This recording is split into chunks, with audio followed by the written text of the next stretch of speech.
Okay, during the break, we had a lot of things to talk about, but we're now shifting to the power crisis. Meron naman na namang hinihingi emergency power to solve the power emergency. Bakit may power emergency na? We had Epira 13 years ago, supposed to solve the problem.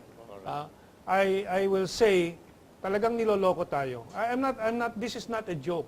We are being scammed, we are being swindled. People find it difficult to understand and accept, bakit kami lolokohin? Di ba? Loko talaga. Pero it is really a swindle. But Jojo will explain to us the new problems that have cropped up, no? But i-wrap up natin muna yung coconut. I-wrap up natin. Yes. You were going to say? The coconut, instead of it should be double approach, no? Those that are heavily infested must be attacked also. Yes. That is already cured.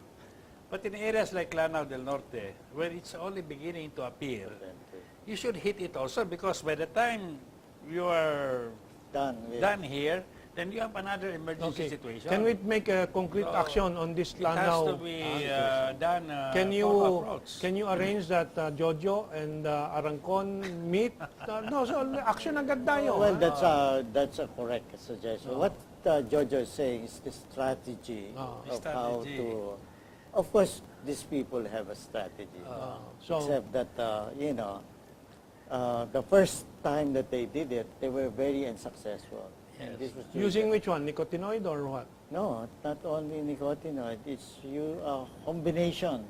And they were not They successful. did approach it on the chemical side with, of course, soap and soap, and detergents. CR, and that didn't work. The detergents didn't work.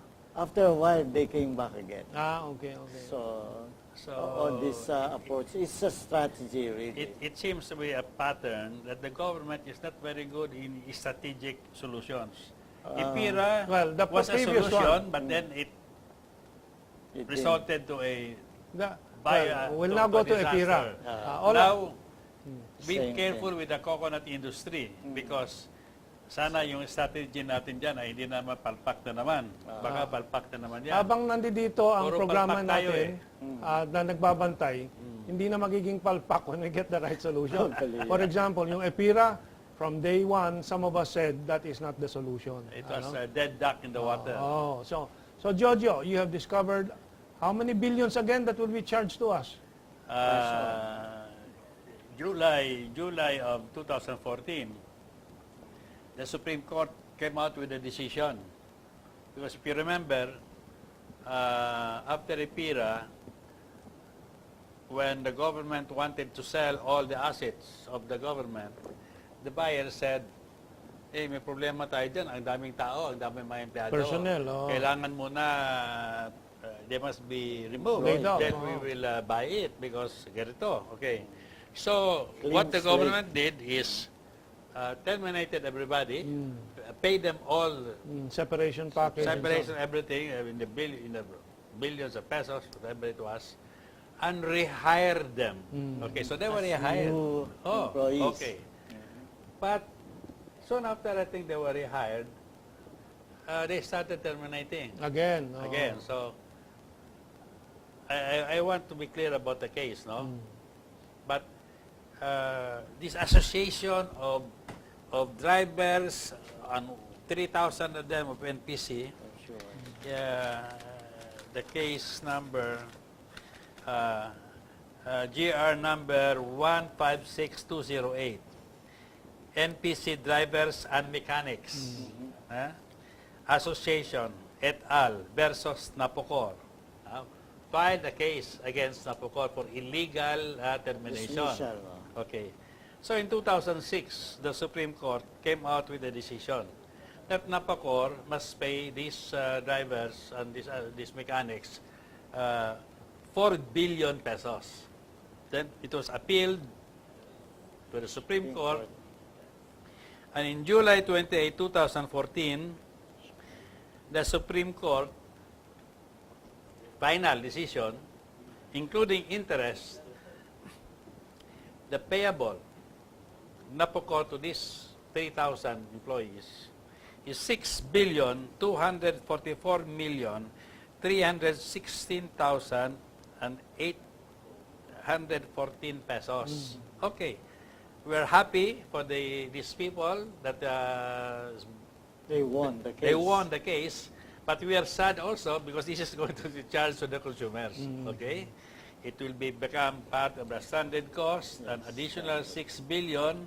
Napalpak na naman ang napokor dito. Bakit natalo? Okay? So,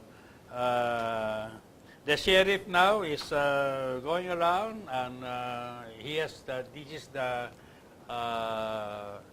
branch 3 of the Quezon City? RTC, RTC. and the sheriff is going all over the place now trying to find out what assets of Napocor to foreclose. Okay.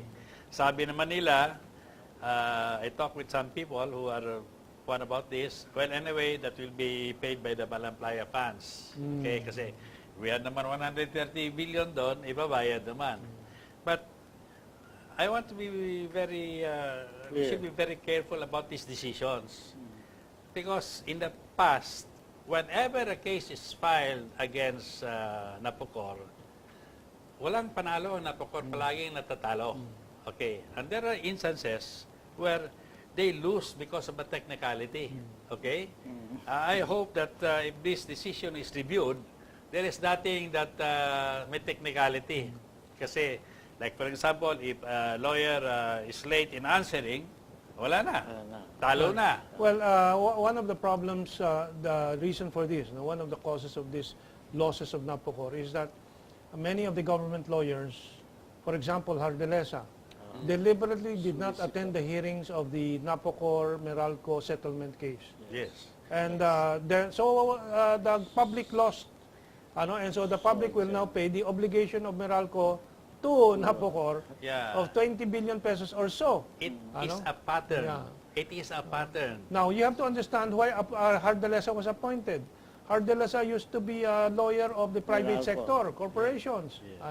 So he was assigned there to make the government lose and save Meralco the money that they should be paying. Yes. So then the people say, government ang may kasama. Actually, it's more complicated than that. It is the capture of government by the vested interests. Di ba? And there are always defaults. I have seen several cases like that. Okay. Whenever a case is filed against national power, almost, it can be very sure, they lose. Because hindi mag-a-appear ang lawyer. Hindi mag-a-appear for ang lawyer, whatever it's a reason. technicality. I've seen several cases like that in the past. Kaya nga, now, if you have, now I'm going to shift on the power issue also. They're asking for emergency power for Malacanang to solve the problem. That started the problem in the first place during Ramos's time, di ba? That's why we were very sure that when there is emergency powers, there is no sovereign guarantee. Now, Should be. it is possible that there will be sovereign guarantee. Why? Okay. This Secretary Petilia, sometimes I think the problem for him is too big that he cannot anymore address it properly. In the past they were saying, Petilia was very fast in saying that Mindanao is a big problem. They always blame Mindanao. Emergency situation. Okay? They do not mention that the bigger problem is Luzon. Okay? Now, he is saying a different tune. The last so many days, Secretary Petilia has been declaring that maganda pala ang Mindanao. The solution is going to be solved once the 300 megawatt power plant of Aboitiz is put into operations. Then, when that is put into operations, we're okay. And we have still the plant of Alcantara, 200 megawatts, and another 200 megawatts of the Stayag expansion. So, on top of the 300, we have 400 to address the problem of Mindanao. Meaning to say, Mindanao is no problem. But the problem is, San Miguel is putting a 600 megawatt power plant in Mindanao, and there are other two entities putting a total of almost 2,000 megawatts of coal-fired plant. Okay. So why is that a problem? Yeah. Huh? Why is that a problem now? It is a problem. Why?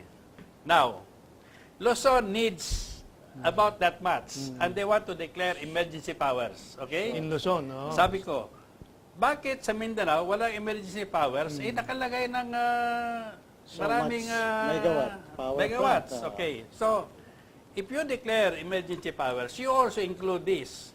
Those power plants that are supposed to be established in Mindanao, now they're cutting the coconut trees because they're going to start it. Emergency. You transfer it to Luzon until San Miguel. It's not yet needed in Mindanao. Kaya You nga, put it in Luzon because it takes about 2 years to prepare an application. So that since it is on stream already, in next 3 years, it will operate. That's right. Not 5 years. Okay, so wag mo na lagay. You put it in Luzon. So what? Why do they want emergency That's powers? right. Why? Because in Luzon, there is this kalikasan thing, Writ of kalikasan. that the people of Luzon does not like these power plants here Yung coal, because yung it destroys the environment. That's a problem now. Why? In Mindanao, we do not need it. You are going to destroy the environment there. In Mindanao, And the second issue is, to bring that power to Mindanao, you have to, from Mindanao to Luzon, it's going to increase the rates. So, why put it there and increase the rates? Just put it in the own backyard here in Luzon. What Luzon needs, you put the solution here. Do not put it in Mindanao because then you will have two problems. You have a problem of the, Transmission, di ba? not only the problem, the pollution, the cost of transmission, and, and what will happen if they declare an emergency here? The people here will say, my God, you have already extra 2,000 megawatts there. And we are not assured if we will be able to make business out of this. So you give us guarantee. Okay? Guarantee Kasi na they're naman. worried about the surplus coming from Mindanao. So the policy of these people are not so clear. They're confused. Well, how come now they're saying we have a crisis in, we have shortage of supply, safety factor, no? Supply sa Luzon. Oh. When Meralco put up a $200 million or 8 billion peso power plant in Singapore. That's another why? Why They've are they been putting it in earning Singapore? all these Why years. are they not putting it here? Why not here? Oh. Because they are deliberately limiting the supply here so they can every year say, we have a shortage. We need more expensive electricity. Tanggapin nyo yung mahal na kuryente. Laging ganyan ang ginagawa nila. Easy to Bakit justify. hindi, why is Malacanang not doing anything? Yes. Because they are in cahoots and they're afraid Maybe. of They the do not power know. of the oligarchs here. Okay. So it's like, ano ba ito? Puro pabao na ba ito? Eh, two hindi years na ito left. pabaon. But, Whenever a contract is given, especially with a sovereign guarantee, there's a lot of money. kaya involved there. may... And let's admit it. Before we go on, the coconut industry, Marami the tayong husk, commissioners, so. if that is used lang to generate electricity, we have so much electricity from the coconut husk na ngayon tinatapon lang. But we have around 2 minutes left in the discussion. No? And this week, there is a lot of talk about coup d'etat and coup d'etat. I would support the coup d'etat so long as it promises, this is the program, to bring the cost of electricity down, to rationalize the whole sector and repeal the Epira law and so on and so forth. No? Good news. Yes. Good news about Why? There will be a coup about already? PBR. Good news. 1 minute to go. Oh. Finally, ERC is admitting that there was so many mistakes upon the implementation of the PBR. Performance-based rate. Performance-based rate. I will say, the positive thing about PBR is if in the later stage, you find out that there was some Anomaly. miscalculations or anomaly. Looking back, You can correct it. Now, this is now the issue. The time to correct it is 6 months from now. Okay. Kailangan everything that was illegally collected from the consumers of Should be Meralco, returned, will have to be returned. Now, Okay. ERC said the problem with PBR, it is the wrong implementation. Okay. It was wrongly implemented in the beginning, but there is Okay. a process of correcting. Correcting. So Okay. let's implement the correcting factor so Okay. that everything is returned. Jojo, to the we'll have consumer. another discussion there. I promise to bring you to the senators that I can talk to, Trillanes et al., Congressman Ace Acidillo, Gary Alejano, and so on. Because if it's 6 months from now, we have time to prepare this fight. So with that, I have to say thank you very much. Of course, Jojo and Sunny will repeat this again because we have to keep updating. Okay? Yes, yes. So think about all this that we have discussed today. Thank you very much and have a good weekend.